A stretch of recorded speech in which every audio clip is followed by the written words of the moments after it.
뭐 일단은 토지를 땅을 알아야지 뭘 할 수가 있으니까 좋은 땅이란 무엇일까요?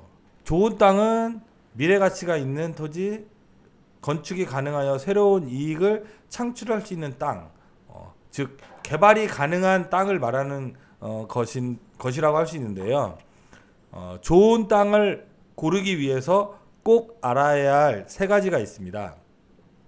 바로 토지의 종류, 그리고 토지의 용도, 그리고 토지의 상태입니다.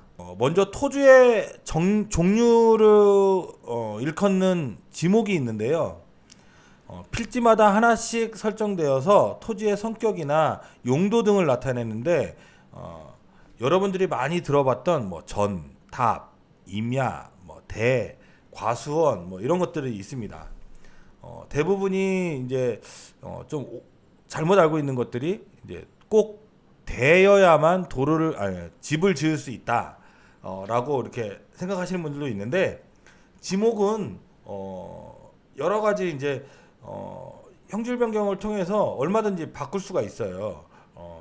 꼭 대가 아니어도 집을 지을 수 있는 것들이 있습니다. 전에도 지을 수 있고 임야에도 지을 수 있고 다만 내가 지어야 할 건축물에 따라서 용도 지역은 맞아야 됩니다. 그 우리가 이제 주상 공록 해가지고 이제 도시 지역에서는 주거 지역, 공업 지역, 녹지 지역, 상업 지역이라고 이렇게 용도를 다 이렇게 구분을 해놨는데 뭐 주거 지역에 지을 수 있는 것, 공업 지역에 들어갈 수 있는 것, 녹지 지역에 들어갈 수 있는 것, 상업 지역에 들어갈 수 있는 것 이게 다 틀리고 또 땅을 이용할 수 있는 건폐율이나 용적률 뭐 이런 것들도 다 상이하기 때문에 내가 어떠한 집을 지을 것이냐 하는 것들은 용도 지역을 좀 살펴봐야 되는 것입니다. 다음으로는 토지의 상태가 있는데 개발 행위에서 가장 중요한 것은 토지의 상태예요. 도로가 붙어 있느냐 아니냐 하는 건데 건축에서 가장 중요한 것은 안전이기 때문에 건축법상 도로가 보행자와 자동차가 함께 이동할 수 있는 너비 4m 이상 도로에 2m 이상 접해야 하는 규정이 있거든요. 이게 화재가 발생했을 때 소방차와 구경꾼들이라고 해야 되나? 사람들이 지나갈 수 있는 그런 통로가 확보돼야 되는 얘기예요. 지금 그림에서 보면 A와 C는 도로에 접해 있기 때문에 여기는 건축이 가능합니다. 하지만 B와 D는 지목이 대라고 할지라도 도로가 접해 있지 않기 때문에 불이 나면 끌 수가 없어요. 소방차가 갈 수가 없어요. 그래서 여기는 건축이 되지가 않습니다. C의 경우에는 전으로 돼 있지만 이거 전은 농지 전용 허가라는 것을 받으면 대지로 전용을 합니다. 다만 이제 농지 전용 부담금이라고 해서 지불을 해야 되는데 만약 이게 평당 100만 원짜리 땅이었다. 그런데 전에서 대로 바뀌게 되면 지가가 그만큼 상승하기 때문에 거기에 따른 농지 전용 부담금은 그렇게 비싸지 않아요. 공시지가에 따라서 바뀌고 최대로 해봤자 뭐 평당 16만 5천 원 뭐 이 정도 되니까 뭐 생각보다 그렇게 큰 돈이 들지가 않습니다. 결국 뭐 전이지만 집을 지을 수 있다는 거죠. 이 도로에 대해서는 좀 우리가 좀 더 잘 알아야 되는데 이게 이제 도로가 꼭 건축법상 도로가 아니어도 되는 경우가 있습니다. 지목상 도로가 아닐지라도 시골에 그냥 우리 가보면 이제 논두렁길이나 뭐 집과 집 사이 아니면 땅 사이에 이렇게 사람들이 막 다니면서 현황상으로 도로는 아닌데 현황상으로 도로로 쓰이는 경우가 있습니다. 그런 것들은 이제 현황상 도로라고 하는데 이런 것들은 물론 지자체마다 다릅니다. 적용하는 규정이 다 다른데 뭐 남양주에서는 이런 것들을 건축법상 도로로 적용을 받는다라고 하고 뭐 양주에서는 이런 것도 또 인정을 안 해주기 때문에 건축을 못한다라고도 할 수 있는데 어쨌든 현황상 도로도 우리가 각 지자체 조례들을 통해서 만약에 이걸로 현황상 도로가 있으면 건축이 가능하다고 하면 맹지일지라도 그거를 도로로 간주받아서 건축물을 짓게 되면 땅의 가치는 굉장히 좋다고 할 수가 있죠. 뭐 참고로 대지와 도로의 관계에서 도로가 붙어 있다고 하더라도 도로면보다 대지면이 낮으면 침수 문제의 관계로 안전상에 또 문제가 있기 때문에 이런 것도 개발 행위가 안 됩니다. 그래서 이런 것들도 나중에 땅을 보실 때 좀 도로보다 좀 높게 돼 있는지를 보셔야 돼요.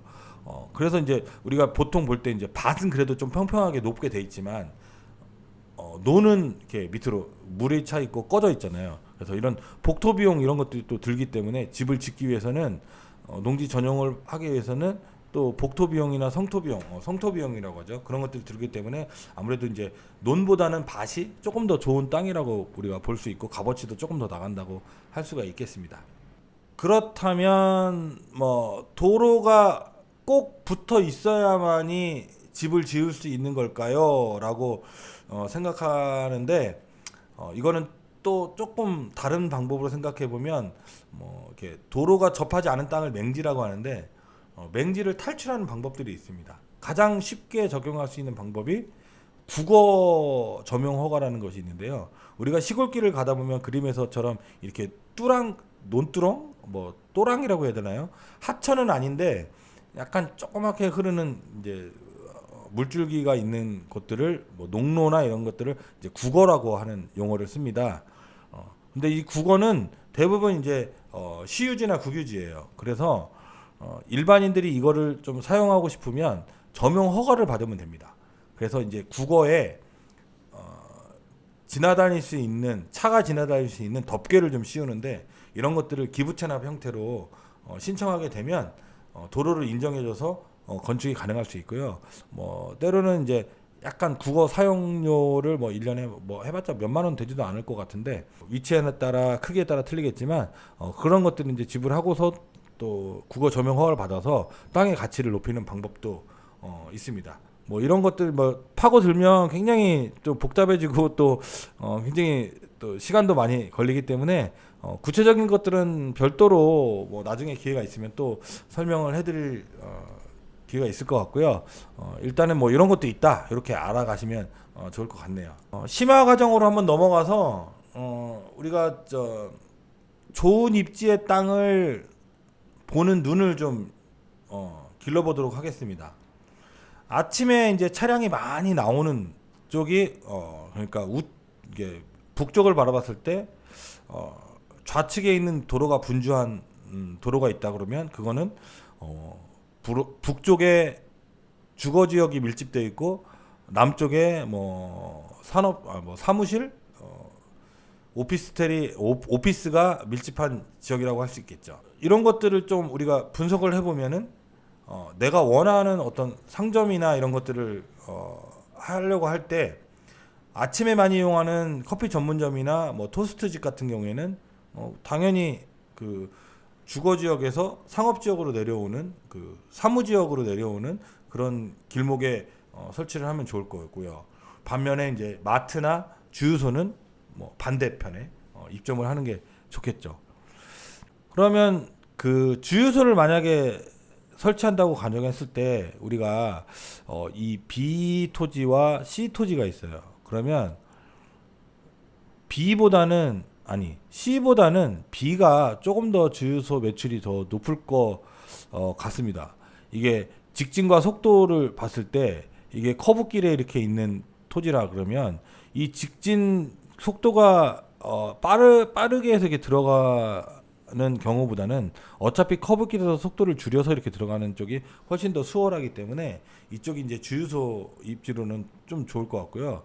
실내로 이제 그 파주 쪽에 있는 주거 지역 주변에 있는 주유소를 검색을 해보니까 대부분 다 이게 퇴근길에 주거 지역으로 들어가는 퇴근길에 우측편에 그러니까 퇴근하는 방향에 주유소들이 다 밀집되어 있는 거로 이런 것들도 우리가 좀 유념해서 어떤 입지를 선정할 때 이렇게 보면 좋을 것 같습니다.